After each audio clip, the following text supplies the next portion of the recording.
उपराष्ट्रपति रहे जगदीप धनखड़ के इस्तीफे के बाद सभी के मन में एक अहम सवाल है कि अब अगला उपराष्ट्रपति कौन होगा।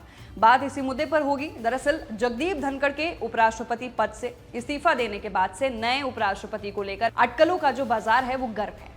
कयास लगाए जा रहे थे कि अगला उपराष्ट्रपति नीतीश कुमार या रामनाथ ठाकुर हो सकते हैं, लेकिन अब दोनों बातें खारिज हो गई हैं। कई अटकलों के बाद अब सामने आया है कि उपराष्ट्रपति कोई और नहीं बल्कि बीजेपी का ही कोई वरिष्ठ नेता हो सकता है। रिपोर्ट्स के अनुसार पार्टी के शीर्ष सूत्रों ने बताया है कि अगला उपराष्ट्रपति बीजेपी से ही हो सकता है। उन्होंने इस अटकलबाजी को खारिज कर दिया है कि बीजेपी पूर्व उपराष्ट्रपति जगदीप धनखड़ के अचानक इस्तीफे से खाली हुए इस पद के लिए जेडीयू प्रमुख नीतीश कुमार जैसे प्रमुख सहयोगियों पर विचार कर सकती है।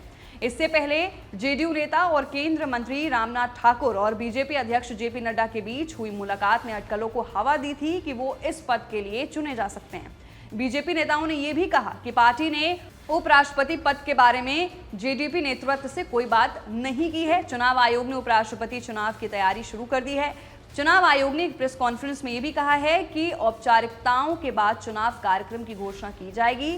चुनाव आयोग ने यह भी कहा है कि घोषणा से पहले शुरू की गई प्रमुख गतिविधियों में शामिल है निर्वाचक मंडल की तैयारी, जिसमें राज्यसभा और लोकसभा के निर्वाचित और मनोनीत सदस्य शामिल हैं, रिटर्निंग ऑफिसर, सहायक रिटर्निंग ऑफिसरों को अंतिम रूप देना और पिछले सभी उपराष्ट्रपति चुनावों की पृष्ठभूमि सामग्री तैयार करना और उसका प्रसार करना।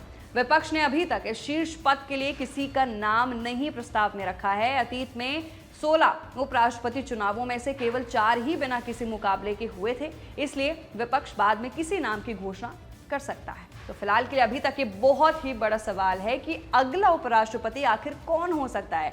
आपकी क्या राय है? नीचे दिए गए कमेंट सेक्शन में अपनी राय जरूर रखिए। मैं थी आपके साथ वंशिका सिंह और आप देख रहे हैं एबीपी लाइव।